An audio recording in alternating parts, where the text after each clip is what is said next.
All right, for more on this, let's bring in Marjorie Clifton, former consultant to the Obama campaign and principal of Clifton Consulting. Also, Chris Wilson joins us, a former pollster for the Ted Cruz campaign. Welcome to you both.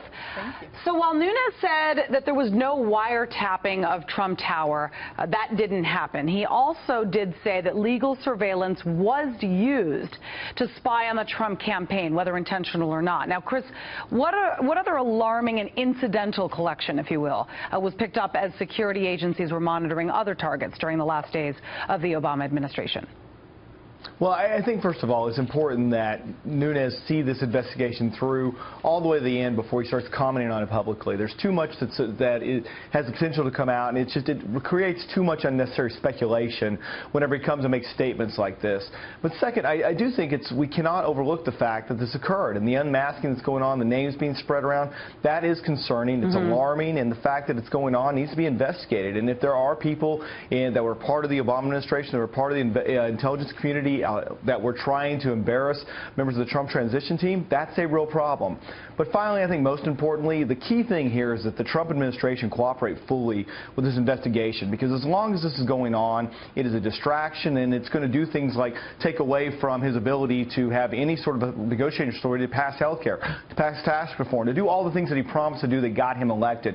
And as long as this continues on like this and they don't cooperate and get it behind them, it's going to be a real problem for the administration. Yeah, and with the Gorsuch hearings as well, another distraction. I mean, exactly. In fact, Chuck Schumer had come out and said that he believes that this should be tabled until the Russia investigation is continued, and that they should not go ahead and try to make a vote when it comes to Gorsuch.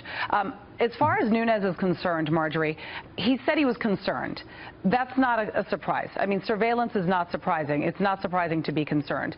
Right. Though it's interesting how quickly he shared the information, as Chris just mentioned, before a thorough investigation was completed, especially the fact that he shared it with the president. And then the president shared it with the rest of us. And so now the press is on the White House's back again on yet another issue. Isn't it best for them to sort of keep this quiet until they've got all their ducks in a row?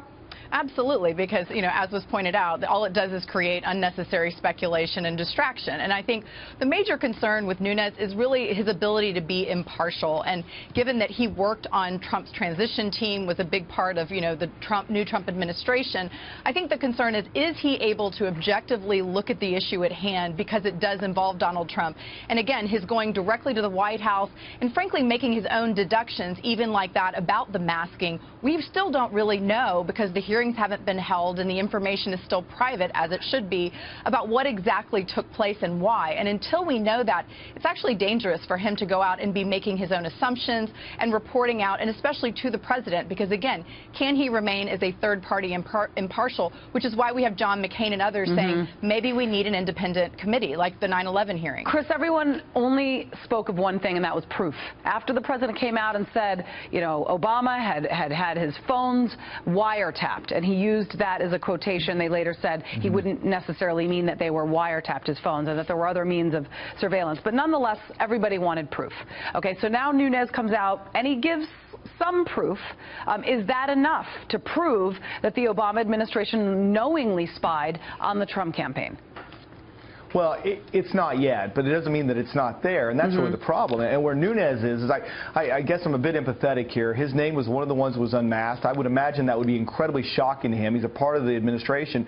And then you've got to think through, well, was his name unmasked to try and get him off the committee and out of the investigation? And you've got to understand, he's got to start to question the motives of those who did this. I mean, it's a really tough position for him to be in. I understand the point that maybe he should pull himself out, but at the same time, if he's being pushed out by having his name revealed, that's a bigger problem in and of itself. And so the whole situation right now is a problem. That's why I think everyone needs to take a step back, keep it quiet, keep it private, stop speculating publicly, and then conduct the investigation. Yeah. I mean, the public is going to speculate now, but it's because we've been given material to speculate about. Marjorie, where does the investigation into Russian election interference and the Trump surveillance then go from here? Well, I mean, again, the hearings have to take place. There's still a lot of information that is being held undercover that is not for public information. So, you know, from what I understand, the hearings are going to take place in the House Intelligence Committee. There isn't plans for a third party, even though there are calls for it. And frankly, Democrats have to comply and they have to participate.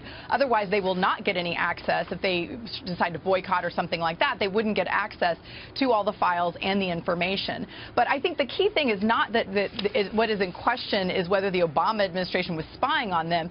It was that, I mean, the information was incidentally uncovered as they were looking for other things and unfortunately implicated some of the people in the Trump administration. And I think this is important. This is not I know it's become political. It's hard to say it's not political.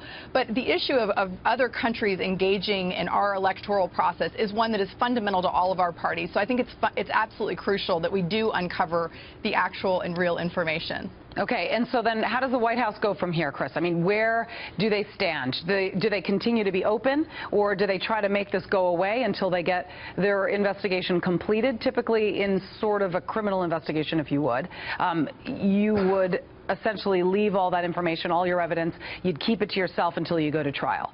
Do they tell us their evidence as the investigation unfolds? And then who ends up being held accountable in the end? There has to be accountability. Well, there does, and I think whoever revealed the information, the unmasking, I mean, that's really problem number one. Problem number two is, why did this occur? If it was because it's part of the investigation into foreign involvement in the elections, that's one thing. If it wasn't, there were ulterior motives, I mean, that's something that still is yet to come out. But I get back to the point of what really needs to happen is the Trump administration has got to cooperate. They've got to do it quickly. They've got to make sure that it is thorough, and to be able to show that this is, or hopefully show that this is something that can be put behind them and they can still govern. Because if it goes deeper than that and it drags on, then you can put the rest of the agenda of the Trump administration behind you, because this is going to dominate the news. All right. The Comey hearings, those continue next week, so I'm sure we'll be getting plenty more information out of that. Never dull. Chris and Marjorie, thank you very much. We have another exciting week ahead of us. Thank you.